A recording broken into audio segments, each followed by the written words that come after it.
Que le nom du Seigneur soit béni. Que nos cœurs soient ouverts pour recevoir la grâce que Dieu veut nous accorder. Est-ce que vous êtes conscient que Dieu veut vous bénir? Vraiment. Il connaît votre âme. Il connaît l'état de votre cœur. Il sait ce dont vous avez besoin. Combien je voudrais que notre cœur soit vraiment ouvert et que nous ne passions pas à côté de la faveur divine.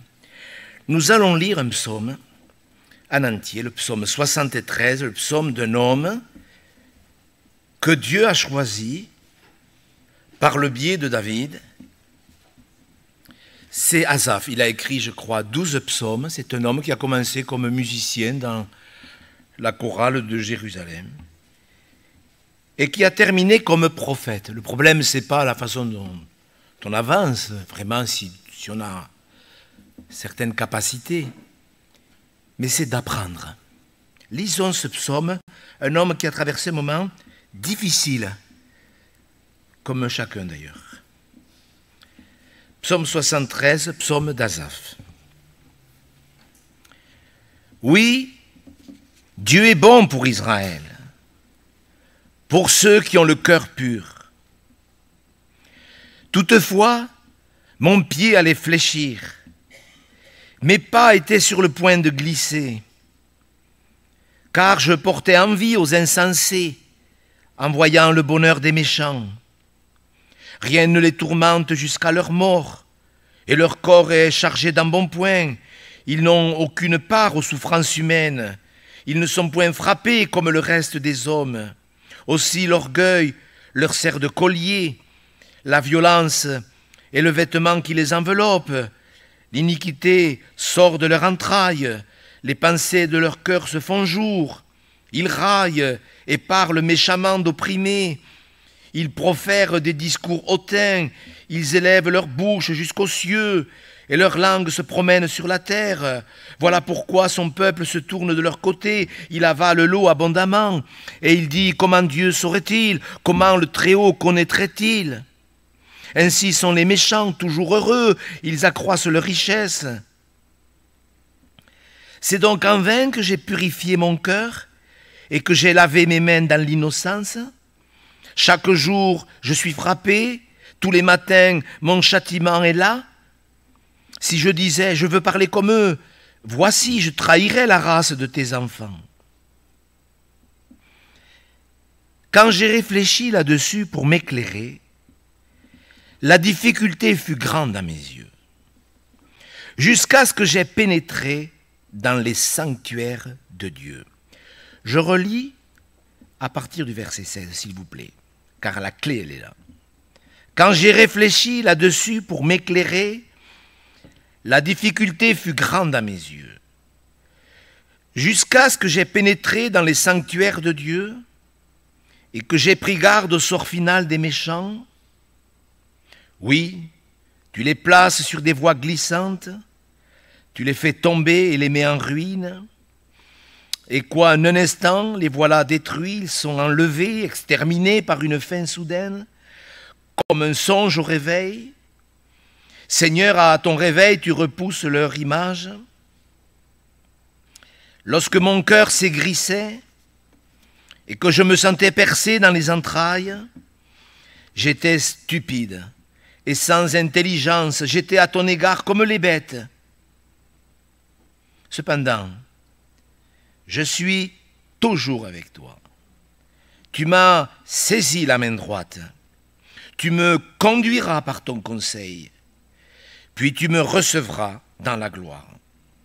Quel autre ai-je au ciel que toi? Et sur la terre, je ne prends plaisir qu'en toi. Ma chair et mon cœur peuvent se consumer. Dieu sera toujours le rocher de mon cœur et mon partage. Car voici, ceux qui s'éloignent de toi périssent. Tu réduis au silence tous ceux qui te sont infidèles. Pour moi, m'approcher de Dieu, c'est mon bien. Je place mon refuge dans le Seigneur l'Éternel, afin de raconter toutes tes œuvres Et tout le peuple de Dieu dit Amen. Quel psaume, quelle honnêteté. Dans la parole de Dieu, vous pouvez être étonné lorsque vous voyez l'honnêteté de certains qui ont exprimé leur lutte, leur combat. Est-ce que vous avez vos luttes, vos combats, vos manquements, vos faiblesses? Est-ce que ça vous arrive de réaliser d'une manière plus soudaine que d'autres votre misère et de dire, Seigneur, oui, tel que je suis là. J'espère que vous êtes tous comme ça. Seigneur, tel que je suis, je viens devant toi. Je ne viens pas pour jouer la comédie, j'ai besoin que tu me parles. Que tu me dises ou que tu me redises quelque chose, ça m'est égal. Mais j'ai besoin d'une parole. Nous avons tous été frustrés de ne pas parfois recevoir ce que nous aurions dû recevoir. Nous savons que Dieu aurait voulu nous donner certaines choses. On l'a vécu ça tous. On sait très bien qu'on est passé parfois à côté. Vous êtes d'accord avec moi? On le sait, on a été négligent ou je ne sais pas. Mais enfin bon, et je ne voudrais surtout pas que vous pensiez, que vous vous reprochiez quelque chose. Je sens dans mon cœur que Dieu veut vous bénir. Et que nous ne commencions pas à dire, oui, je suis passé à côté. Eh bien oui, ça peut arriver. Qui pourrait se lever et dire, eh bien moi, je n'ai jamais perdu de temps, moi. Moi, je n'ai jamais perdu de temps avec Dieu. Il y a quelqu'un qui peut se lever et dire, moi, je n'ai jamais perdu de temps. J'étais tout le temps au bon timing. Non, je crois qu'on a tous, hélas, perdu beaucoup de temps. Nous avons été parfois pas conscients de certaines choses. Ce n'était pas forcément de la négligence, mais nous n'étions pas conscients que nous aurions dû peut-être être un peu plus vigilants, être un peu plus à l'écoute, être un peu plus, attentifs. Et nous avons, vous savez, Paul parle souvent des gens qui apprennent toujours et qui n'arrivent jamais à la connaissance de la vérité. Vous connaissez ces textes? C'est écrit, ça fait réfléchir. Tiens, ils apprennent, et ils n'arrivent jamais à la connaissance de la vérité. Il est écrit aussi, ceux qui reçoivent la parole de Dieu en vain. Dieu m'a donné quelque chose. Ça a servi à rien. Est-ce que ça vous est déjà arrivé de recevoir une parole et de dire, mais je ne l'ai pas prise au sérieux? Que Dieu soit béni pour sa patience. Que Dieu soit béni pour sa patience. Que Dieu soit béni pour sa patience. Sa patience est notre salut. Alléluia, on peut le... Vraiment, vous vous rendez compte si Dieu n'était pas patient? Si Dieu avait toutes les vertus qu'on lui connaît et qu'il ne soit pas patient, imaginez-vous dans quel pétrin nous serions. Imaginez que Dieu ne soit que bon, que miséricordieux et pas patient. Ça nous serait préjudiciable, je vous le dis. Il est écrit que la parole de Dieu qui leur fut donnée ne trouva pas de la foi chez ceux qui l'entendirent. On pourrait dire, oui, c'est pour les Hébreux. Oui, mais c'est pour nous. Nous aussi, nous avons entendu et la foi n'a pas été au rendez-vous. Nous étions venus, mais nous étions peut-être remplis de doutes parce que nous avions passé une mauvaise semaine. Heureusement que Dieu sait tout ça. Oui, nous aussi, nous avons appris parfois et nous ne sommes pas arrivés à la connaissance de la vérité. Elle était dans notre tête, on l'avait entendue dans notre cerveau. On avait bien entendu Luc 1,35 ou 1,37, rien n'est impossible à Dieu. On l'avait entendu parce que c'est merveilleux. Vous êtes d'accord avec moi de dire que rien n'est impossible à Dieu et merveilleux? Vous êtes d'accord? Et on pourrait recenser tous ces versets, plus beaux les uns que les autres, et dire, mais je suis d'accord. Mais peut-être que je n'ai pas été suffisamment consciencieux spirituellement pour que ça descende vraiment dans mon cœur. Et je l'ai reçu qu'avec mon intelligence. Vous savez, on peut recevoir les choses avec notre intelligence et ça ne va pas, ça ne suffit pas. Vous savez, il y a une intelligence spirituelle, il y a une intelligence humaine. Il y a une sagesse humaine et une sagesse spirituelle, vous le savez. Il y a une réflexion spirituelle et il y a une réflexion humaine. D'ailleurs, Asaph, excusez-moi, mais c'était pas un idiot. Et pourtant, lui qui servait Dieu tous les jours dans le temple, lui qui avait été choisi par le roi David, mais enfin il avait été choisi par Dieu pour faire ce qu'il faisait, il s'est quand même fait piéger par une réflexion humaine. D'ailleurs, il l'a dit. C'est pour ça que j'ai pris le verset 16, quand j'ai réfléchi là-dessus pour m'éclairer. Vous savez, des fois on réfléchit, mais c'est une réflexion stérile. Vous êtes d'accord avec moi? Des fois, comme disent les jeunes, on se chauffe la tête pour rien. C'est vrai ou c'est pas vrai? Et Asaph a voulu que nous... Enfin, Dieu a voulu, par l'expérience d'Asaph, que nous comprenions qu'il y a des réflexions stériles qui ne font qu'aggraver notre souffrance. C'est-à-dire, il le dit, quand j'ai réfléchi là-dessus, pour m'éclairer. En plus, quand on réfléchit, en principe, c'est pour comprendre, c'est pour être éclairé. Vous êtes d'accord? Vous réfléchissez à quelque chose. Tiens, j'ai vécu ça, je vais y réfléchir. Mais si on réfléchit avec notre intelligence humaine, notre sagesse humaine, ça ne nous aidera pas. D'ailleurs, quand Jésus dit « mais j'ai caché ces choses aux sages et aux intelligents », mais on pourrait dire, mais Jésus s'est contredit. Mais non, c'est pour que nous comprenions bien qu'il y a une réflexion, une sagesse et une intelligence humaine. Et ça peut nous jouer des tours. Je ne sais pas combien de temps ça a duré, mais en tous les cas, la première partie du psaume, où Asaph exprime cette espèce d'amertume, puisqu'il le dit, quand mon cœur s'aigrissait. Quand on est aigri, ça vous est déjà arrivé d'être aigri? Est-ce qu'il y a des situations qui vous ont agacé? Des situations qui vous ont énervé, comme on dit? Oui ou non? Une situation familiale, professionnelle, à l'église, n'importe où, quelque chose qui vous a aigri. Ben oui. Ben oui. Et puis on est en difficulté parce que c'est là qu'on commence à mal réagir, à fuir. Je pensais cette semaine, franchement, je peux le dire comme ça quand même, j'ai quand même assez souffert pour cette prédication. En principe, je prépare les sermons avec beaucoup de joie. Et ce sermon, il m'a été un peu comme un accouchement difficile. C'est vrai, c'est vrai. Je sais pourquoi. Je sais pourquoi. Il y a des situations qui nous pénalisent. On peut être comme Élie. Élie, c'était quand même quelqu'un, Élie. Élie, bon, quand il a fait descendre le feu du ciel, c'était quelque chose. Enfin, quand vous regardez le ministère d'Élie, bon, c'est quelque chose. Et pourtant, quand il a reçu une mauvaise nouvelle d'une femme qui lui a dit « Tu t'inquiètes pas, demain tu vas y passer », il a fui. Il a eu peur, il a fait le vide, il a commencé à se comparer à ses pairs. Vous savez, ah mais je ne suis pas meilleur que mes... Vous savez, on a chacun nos failles. Et on se met tout d'un coup à se comparer aux autres. Est-ce que c'est bien de se comparer aux autres? Ben non. L'autre jour, ma femme dans la voiture me disait, est-ce que tu as encore un peu d'orgueil dans ton cœur? Je dis, ben oui. Comment tu le sais? Je dis parce que je me suis comparé à d'autres. Et je crois que le Seigneur, il saura nous traiter pour nous aider. Vous croyez que le Seigneur, il sait s'il y a une pointe d'orgueil encore dans notre cœur? Est-ce que Dieu saura nous traiter pour que cette pointe d'orgueil disparaisse? Ben oui. Vous lui faites confiance? Ben oui. Et il sait. Il sait ce qui a besoin de changer pour que nous devenions les hommes que nous devons devenir. Il le sait, il va s'en occuper. Il y a des personnes dont Dieu a du mal à corriger. Vous savez, j'ai beaucoup hésité cette semaine parce qu'il y avait plusieurs situations qui se sont présentées. Et je pensais à Jonas. J'ai failli prêcher que sur Jonas.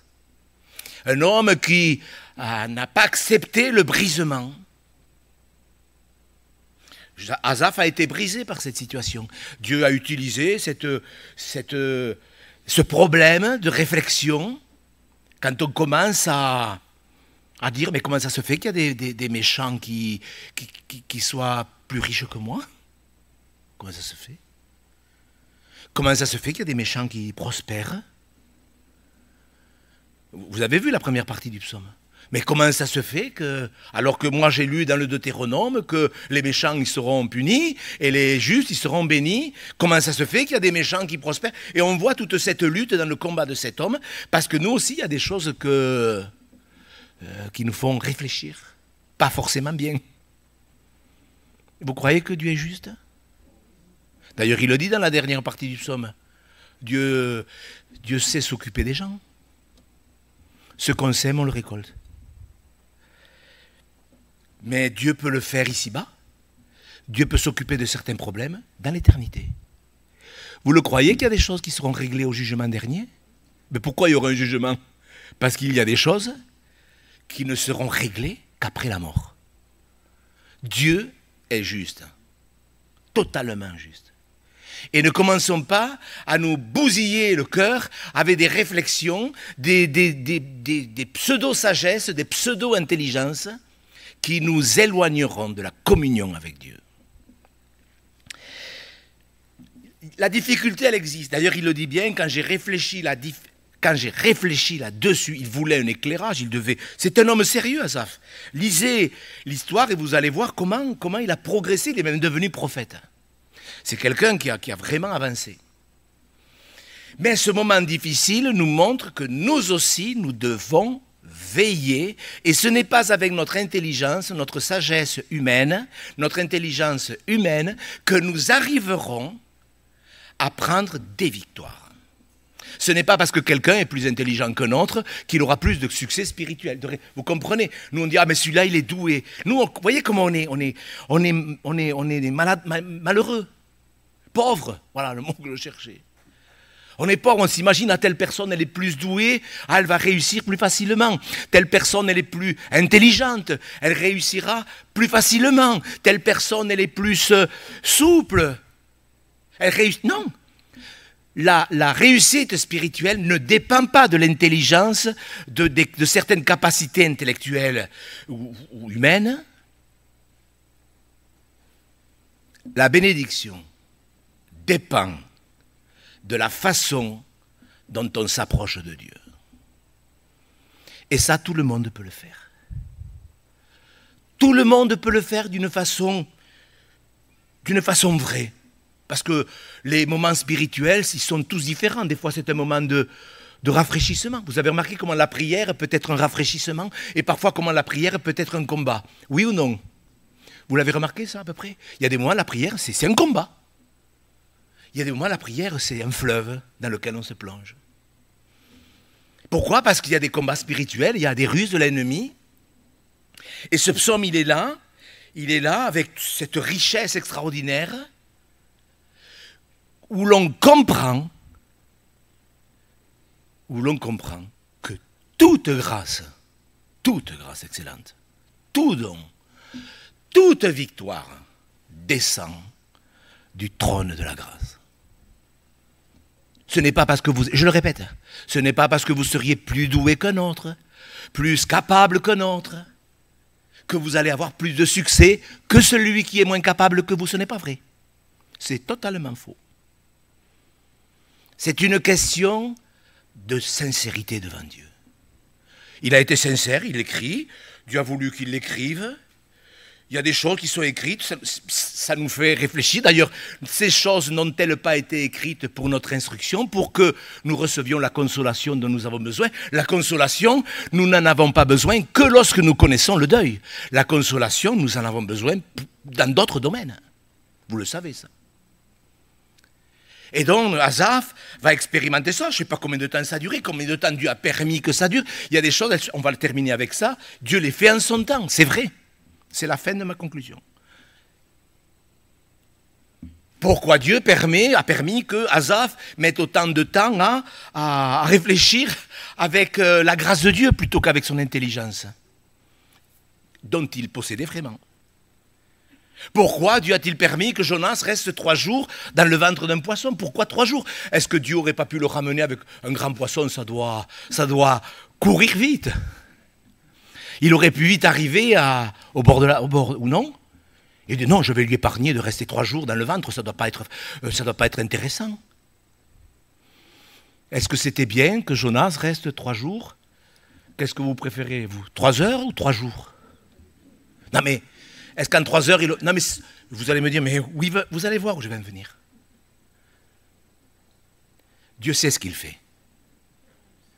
Dans le ventre du poisson, c'est bizarre, cet homme que Dieu n'arrivait pas à changer, parce qu'en fin de compte, Dieu a utilisé un homme qui était absolument difficile. Mais comme il n'y a que lui, de difficile, comme il n'y a que lui qui s'irrite quand on lui pose des questions, comme il n'y a que lui qui continue à s'irriter lorsqu'on lui pose des questions, est-ce que ça nous arrive de nous irriter lorsqu'on nous pose une question? Moi, vous voyez, quand ma femme m'a posé la question il y a 8 jours, est-ce que tu as encore de l'orgueil dans ton cœur? Il y a pas trop, non, un peu plus. Il y a 7 ou 8 ans, ça m'aurait irrité. Ça y est, elle recommence. Ah ouais, j'aurais dit ça, je la connais. Je connais à son ton de voix quand on va avoir une discussion spirituelle. Mais là, je bénis le Seigneur. Oui, vous comprenez, je veux dire? Il doit y avoir un traitement que Dieu nous inflige pour notre progression. Il ne va pas nous traiter selon notre péché. Ce matin, j'étais vraiment poussé à lire le psaume 103. Vous connaissez ce psaume 103 où nous voyons un homme qui a besoin de remercier Dieu pour tous les bienfaits. La pluie, cette nuit, est un bienfait. Vous êtes d'accord? Enfin, je ne sais pas si nous ne nous rendons pas compte de la quantité de bienfaits que Dieu fait tomber sur nous. Mais dans ce psaume, nous voyons bien que Dieu sait comment nous aborder. Il savait comment continuer à former Élie, qui a passé un moment où, voyez, où il n'y allait pas bien. Dieu savait comment former Jonas, même si Jonas, on ne sait pas la conclusion, mais Jonas était dur. Il était vraiment dur. Il y a des gens, ils changent presque jamais. Vous les voyez 20 ans après, ils étaient irrités, ils sont toujours irrités. Vous voyez, c'est des Jonas. Et ils n'arrivent pas, ils sont là tout le temps, ils ne comprennent pas ce que Dieu est en train de faire. Vous vous rendez compte que Jonas est irrité parce que le ricin que Dieu avait fait pousser à une nuit pour qu'il ait de l'ombre, pour le rafraîchir, et Dieu l'a séché, ça l'a énervé. Si le temps vous énerve, réfléchissez. Et Dieu lui dit, mais tant que tu as tué, Jonas, tu as pitié du ricin et tu n'as pas pitié d'une ville de 120 000 habitants. 120 000 habitants, je pensais hier à Nanterre. Nanterre, j'ai regardé ville de 120 000 habitants. Nanterre, ça fait 124 000 habitants. C'est une grande ville, Nanterre, vous voyez. Une grande et belle ville. Si Dieu sauvait demain une ville de 120 000 habitants, on serait tous heureux. Enfin, je ne sais pas. Vous êtes d'accord avec moi? Et Jonas, voyez ce caractère qu'il n'accepte pas que Dieu. Il est là, il est borné, Dieu lui dit va, il refuse, Dieu va. Vous voyez, Dieu savait ce qu'il fallait qu'il fasse. Dieu savait comment, pour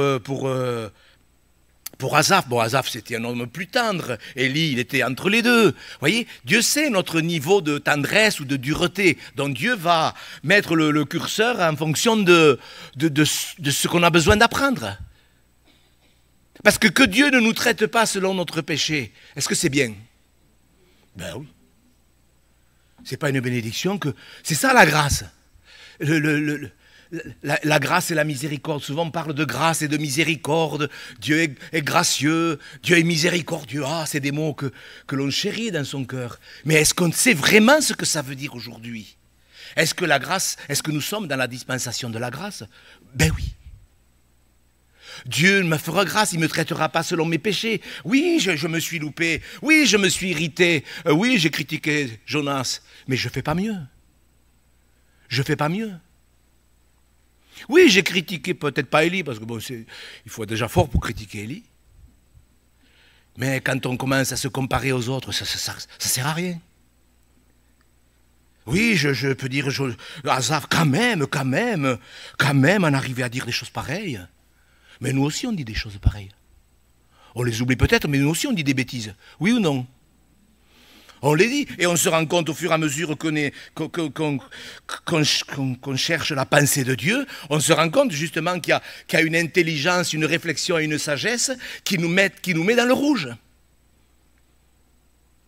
Et qu'il y a une attitude qui nous remet dans la grâce de Dieu. Et Dieu le sait. Dieu le sait si votre intelligence, votre sagesse et votre réflexion est stupide. Je dis stupide parce qu'il le dit.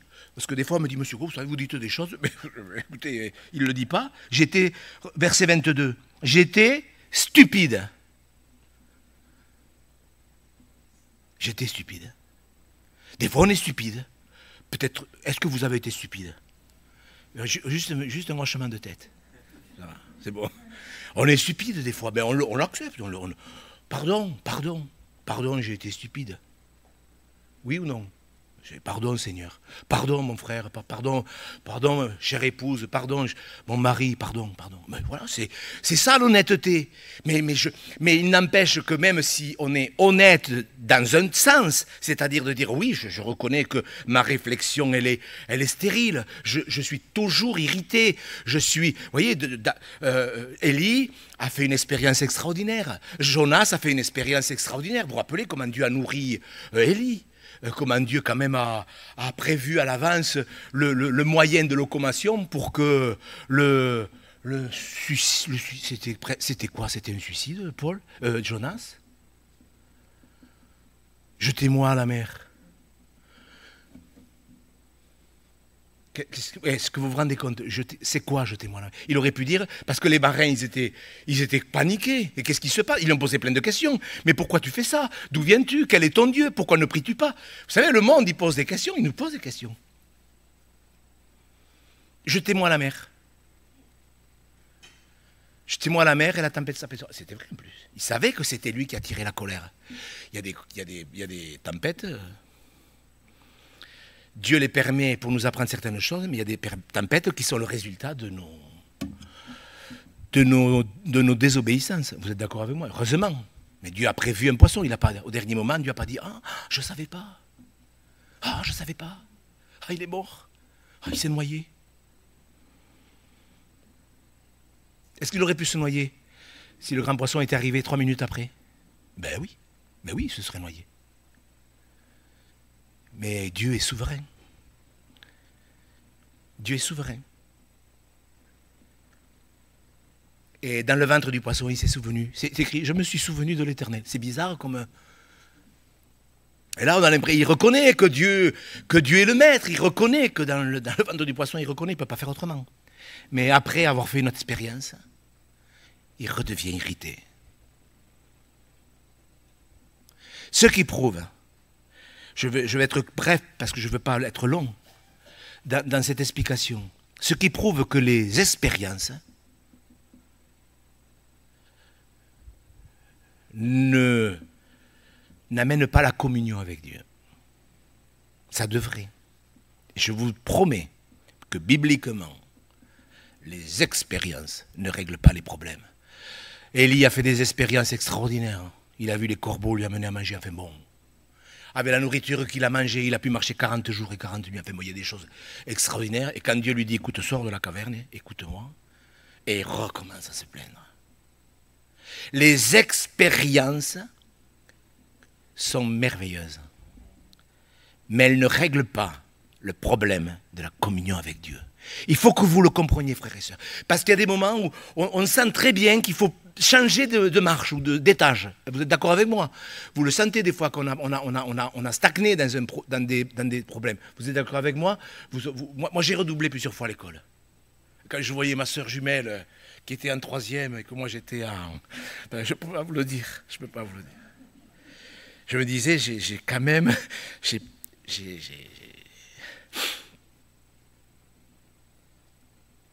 On reconnaît tous qu'à des moments donnés, on a redoublé. On a redoublé. Alors il ne faut pas se traumatiser, mais il faut quand même dire, bon, mais l'an prochain, je vais passer dans la classe au-dessus. Et pour ça, je vous le dis, parce que l'expérience ne vous délivrera pas. L'expérience vous amènera à reconnaître que Dieu est vivant.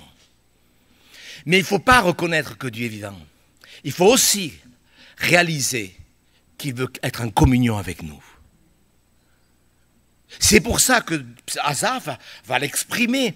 Et quand il va, vous voyez, il le dit, j'ai réfléchi, la difficulté s'est agrandie.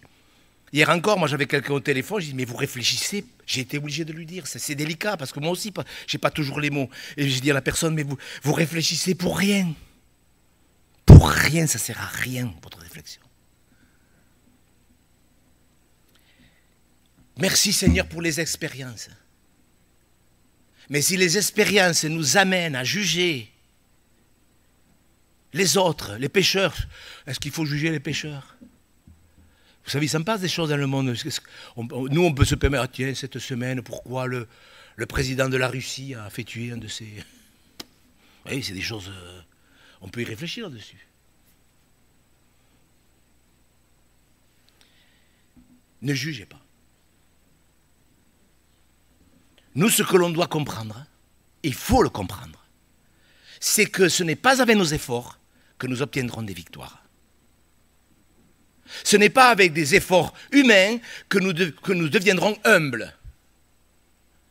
On peut réaliser qu'on a encore un peu d'orgueil dans son cœur, mais ce n'est pas en essayant de contenir cet orgueil que nous deviendrons humbles. Nous deviendrons humbles en nous approchant du trône de la grâce.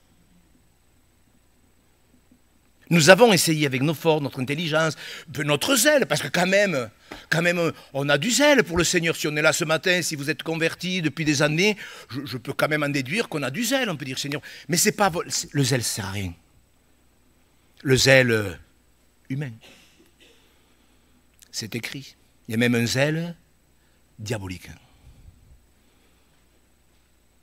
Alors mes frères et mes sœurs, ne devrions-nous pas nous interroger sur peut-être notre communion avec Dieu, mais d'une manière intelligente?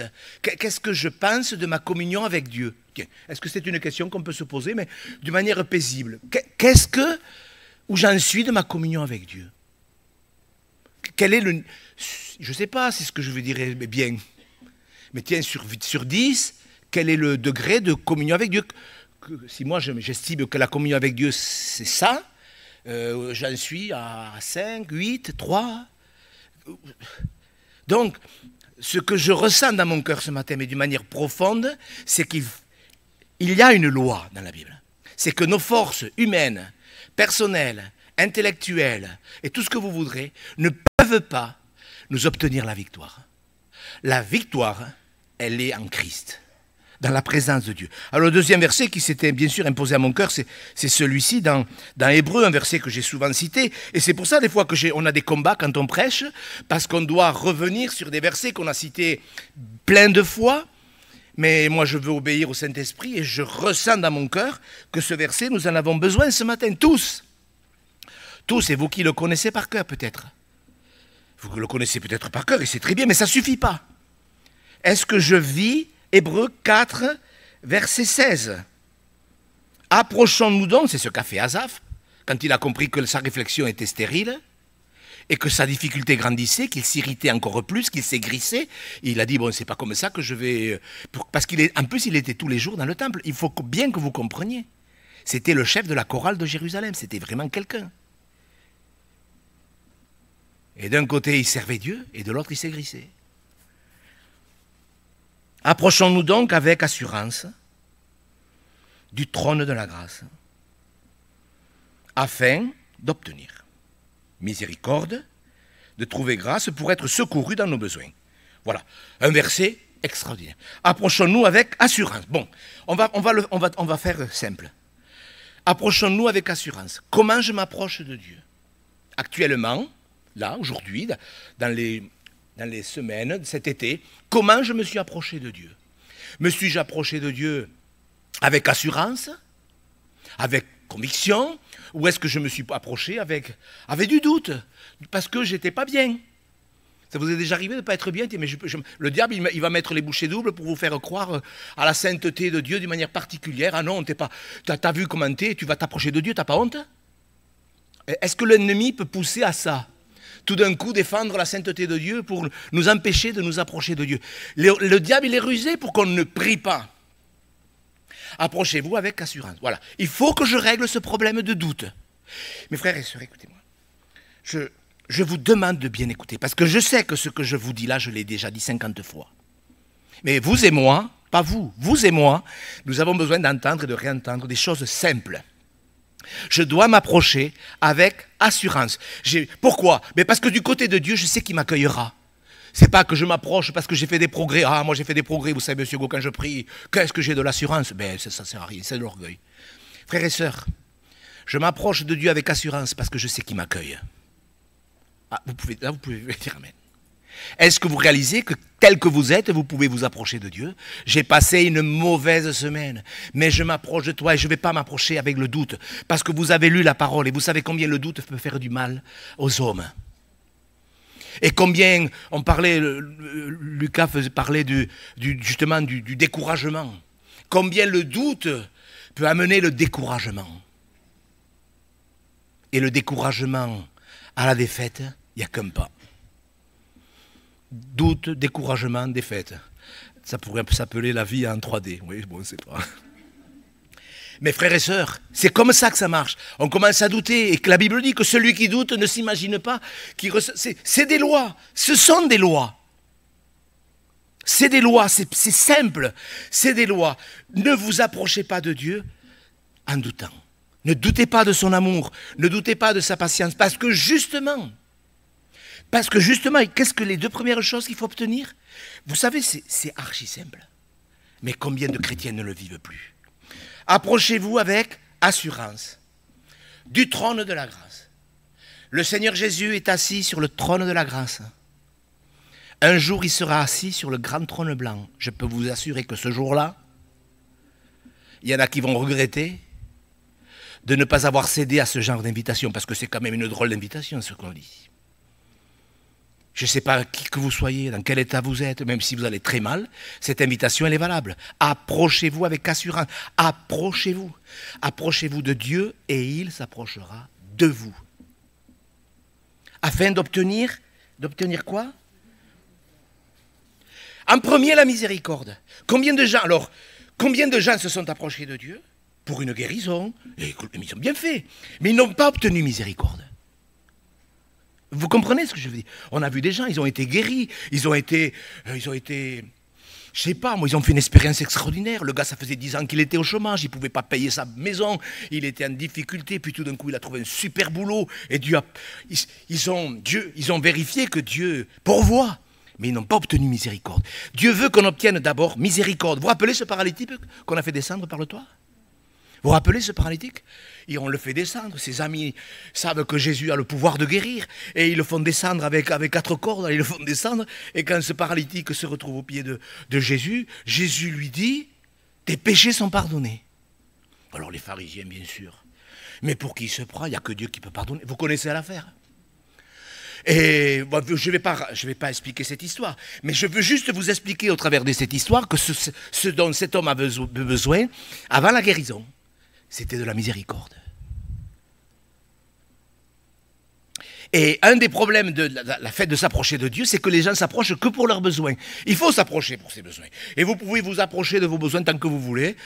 Dieu, je crois, il sera d'accord. Mais il n'y a pas que les besoins. Il y a d'abord la miséricorde. La miséricorde, justement, c'est que Dieu ne me traite pas selon mes péchés. Ouf. Amen, amen. Frères et sœurs, ça vous fait pas du bien de savoir que Dieu ne vous traite pas selon vos péchés? C'est ça la miséricorde. Je ne sais pas pourquoi il était paralytique, pourquoi il était paralysé, ce paralytique. Mais avant d'obtenir la guérison, il a obtenu la miséricorde. Et Dieu l'a dit, tes péchés sont pardonnés. Et après, il a expérimenté la guérison. Mais maintenant qu'il est mort depuis quand même, je pense, assez longtemps, c'était mieux qu'il obtienne quoi d'abord? La miséricorde. Parce que des milliers de gens ont obtenu la guérison et n'ont jamais été sauvés. Des milliers de gens ont obtenu la bénédiction, matérielle ou autre, et n'ont jamais été sauvés. Quand Dieu dit approchez-vous avec assurance, oui, j'ai un Dieu qui ne me juge pas, je m'approcherai de lui de tout mon cœur parce que je sais qu'il m'accueillera, il ne me juge pas, il ne me traitera pas selon mes péchés. Alors ce n'est pas une excuse bien sûr pour continuer à pécher. Ça serait vraiment mal placé. Que quelqu'un se dise, ah, tata, j'ai compris un truc là. Si vous pensez que c'est un truc, vous n'irez pas au ciel. Parce que le péché vous entraînera en enfer. Ce n'est pas un truc. C'est une bénédiction de savoir que, malgré tous les efforts que l'on peut faire, Dieu est miséricordieux. La deuxième chose qu'il faut obtenir, après la miséricorde, c'est la grâce. Parce qu'obtenir miséricorde, c'est bien. C'est bien d'obtenir le pardon de ses péchés. Mais c'est quand même bien de s'installer dans la grâce de Dieu. Et il y a des gens qui ont obtenu miséricorde, quelle bénédiction, mais ils n'ont pas obtenu la grâce. C'est clair, vous savez, tous les mots sont pesés dans la Bible. Ça n'a pas été écrit comme ça, à la va-vite.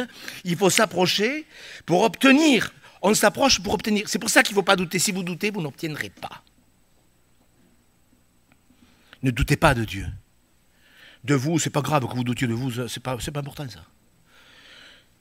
Mais ne doutez pas de la bénédiction du Seigneur. Miséricorde et de trouver grâce. Je veux trouver, il y a le verbe trouver qui indique un effort. Voilà, ça va pas vous tomber dessus. Il n'est pas dit d'obtenir miséricorde et paf, et la grâce va vous tomber dessus. Non, il faut la chercher la grâce. C'est-à-dire j'ai besoin. Et Asaph, si vous lisez bien le psaume, si vous le relisez, il a passé peut-être des semaines, peut-être même des mois, peut-être plus, à subir ce combat. Parce que des pécheurs étaient peut-être plus riches que lui. Ils disaient, mais ça ne va pas. Mais qu'importe si des pécheurs sont plus riches que nous, on s'en fiche. Franchement, ça vous contrarie que des gens dans le péché soient plus riches que vous? Ça vous contrarie? Franchement. Je veux trouver grâce, Seigneur. Je veux m'installer dans la grâce. La grâce, vous le savez, c'est une faveur imméritée.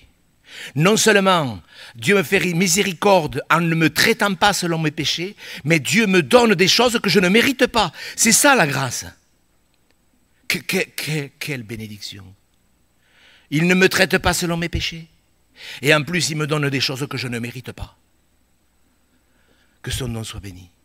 Il faut que je trouve grâce. Et il faut que je trouve grâce. Il faut que je sorte de cette irritation. Ce n'est pas normal que je sois toujours irrité. Et oui, vous l'êtes irrité, mais c'est normal. Puisque vous avez essayé avec votre caractère qui était peut-être supérieur aux autres. Et c'est vrai qu'il y a des gens qui ont des caractères différents des autres. Il y a des personnes qui ont des personnalités plus fortes que les autres. Et moi, combien de fois on me dit « Ah mais monsieur Gault, c'est normal, vous êtes optimiste. » Je dis « Mais je ne suis pas optimiste ni pessimiste. » Les gens, ils s'imaginent que parce que quelqu'un est plus optimiste, il va être en meilleure capacité de recevoir la grâce de Dieu. Vous comprenez bien qu'il n'est pas écrit « Il vous sera fait selon votre optimisme ». Il vous sera fait selon votre confiance. Et je m'approche du trône de la grâce, oui, parce que ce problème-là, je vais vous parler de mon orgueil à moi. Vous voyez, j'en ai honte, mais enfin, on ne va pas tourner autour du pot, ça ne sert à rien. Peut-être pas comme avant, mais je sais que j'ai encore un peu des pointes d'orgueil dans mon cœur. Mais je sais que si Dieu ne me traite pas selon mes péchés, et si Dieu ne me traite pas, si Dieu m'accordera sa miséricorde, je sais aussi que Dieu saura me traiter pour me délivrer de ces petites pointes d'orgueil qui est encore dans mon cœur. Je crois qu'il doit savoir faire. Et ça se passera où? Avec mon optimisme supérieur au vôtre? Ça se passera au trône de la grâce. Voilà. Ça se passe qu'au trône de la grâce. Si vous ne croyez pas ce que je suis en train de vous dire, c'est que vous faites Dieu menteur. Obtenir miséricorde, que son nom soit béni. Trouver la grâce de Dieu. Ça indique un peu plus d'effort, mais ça ne fait rien. J'ai besoin de ta grâce. Parce qu'en plus, je sais que toutes les épîtres commencent avec cette prière de l'apôtre Paul, que la grâce et la paix vous soient données de la part de Jésus-Christ, notre Seigneur. On voit très bien, compte tenu de cette réitération des promesses, cette prière, Dieu veut que vous viviez dans la grâce. La grâce, je répète, c'est une faveur imméritée. Ne dites pas, mais moi j'ai trop péché. Moi j'ai trop péché. Non, vous n'avez pas trop péché. Tant que Jésus est assis sur le trône de la grâce, vous pouvez obtenir grâce. Et pour terminer, pour être secouru dans nos besoins. Alors en fonction des versions, c'est au moment opportun, au temps de Dieu. Je termine avec ça parce que c'est quand même important. Ça a été dit pendant les chants, ça a été expliqué à l'introduction du chant en son temps. Je pense que Dieu a voulu que Lucas prenne ce chant pour que, enfoncer le clou un peu plus, Dieu fait les choses en son temps. Il ne se trompe pas. Il sait exactement quand est-ce qu'il doit faire quelque chose. Mes frères et sœurs, la miséricorde, c'est merveilleux. La grâce est merveilleuse, mais aussi cette confiance de croire que Dieu fait les choses au temps opportun. Il fait les choses en son temps. Frères et sœurs, je ne sais pas avec quoi vous vous débattez. On peut perdre du temps. Nous, on peut perdre du temps. Mais ça ne fait rien. Ça mettra 10 ans. Ça mettra 30 ans. 30 ans, monsieur Hugo, pour devenir l'homme que Dieu veut que je sois.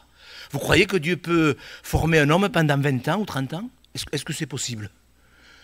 Que notre dureté, notre difficulté fasse que Dieu aura la patience de prendre 10, 20, 30 ans pour former quelqu'un? Moi, je le crois. C'est biblique, je ne vais pas vous donner d'exemple. C'est biblique. Ben oui, parce que nous, on est dans le temps et nous, on n'a pas le temps. Mais Dieu, s'il voit, je ne sais pas comment parce que ce n'est pas écrit, je ne sais pas comment Jonas a évolué, mais il se pourrait quand même que Dieu ait eu raison de son irritation. Vous croyez? Il y a eu peut-être d'autres grands poissons.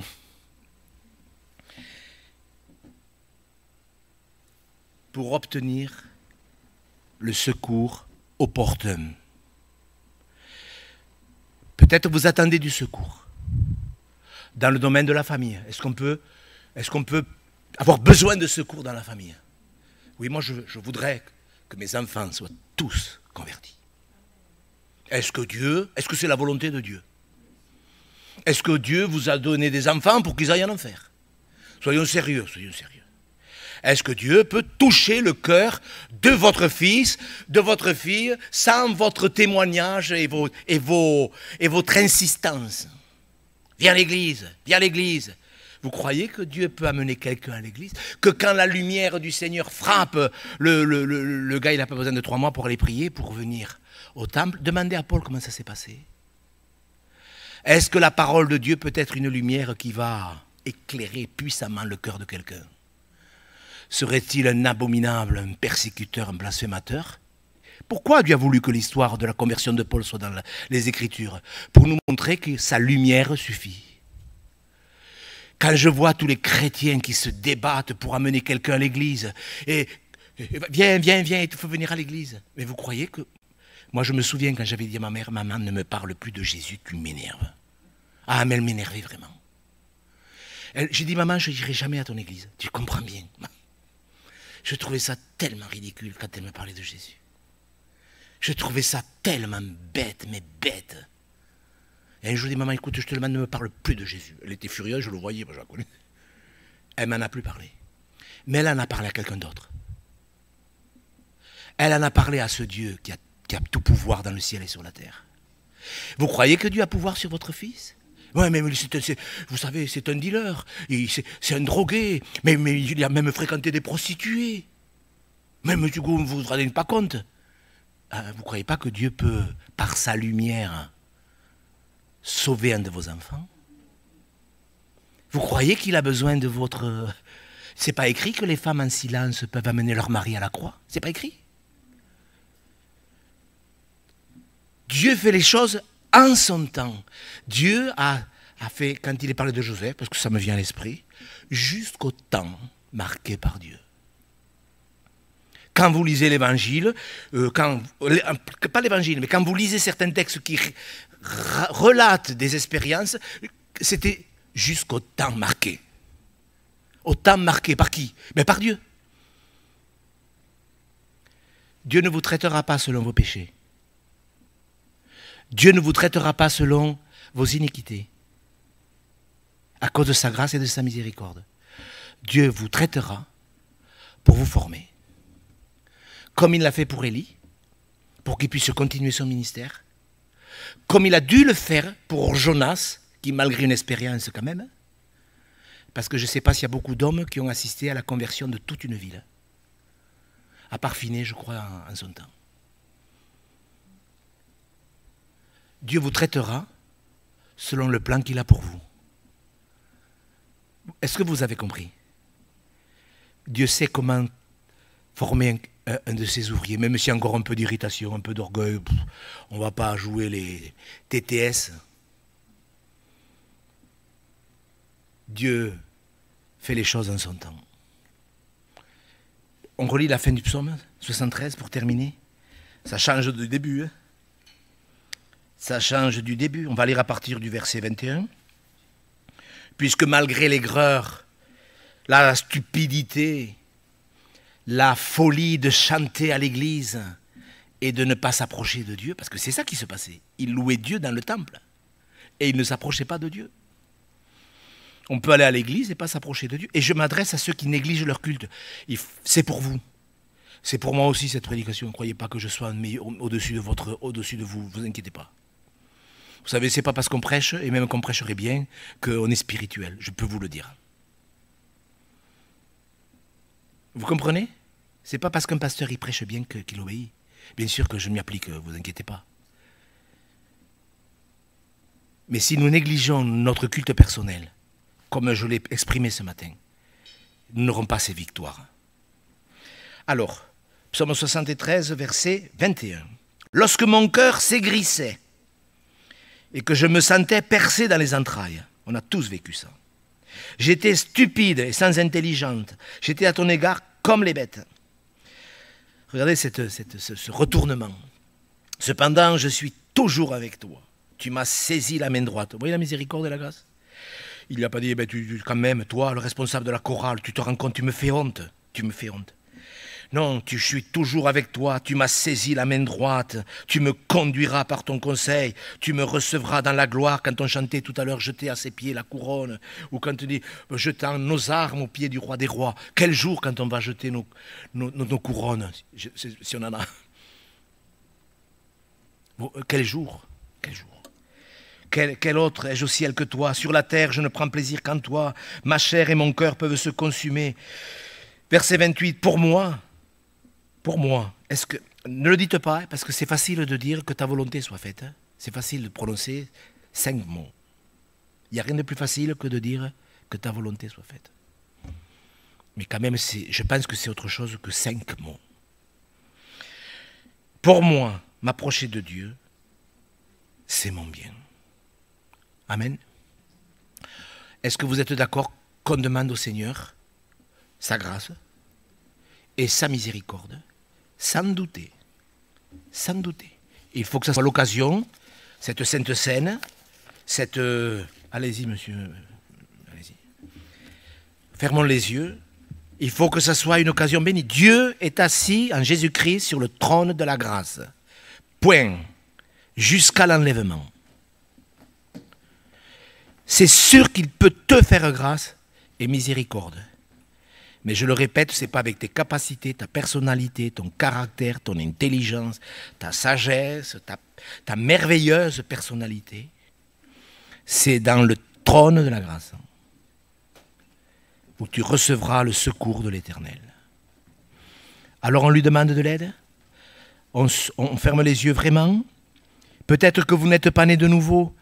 Peut-être que vous êtes sur le Zoom et que vous dites, tiens, j'avais pas... c'est pour moi aussi, moi, je ne suis pas baptisé. Oui, c'est pour toi. C'est pour vous, mon frère. Mon ami, c'est pour vous. Vous qui êtes là, peut-être sur le Zoom, sur le côté, là dans la pièce, cachez un peu, vous faites semblant d'écouter, je ne sais pas, mais vous écoutez quand même. Hein. C'est pour vous. Dieu veut vous faire grâce. Il désire vous faire grâce. Notre Père, chacune de tes invitations est vraiment bénie. Nous l'avons lu 10 fois, 100 fois, mais ce matin encore, elle est précieuse à nos cœurs. Combien cette invitation est bénie.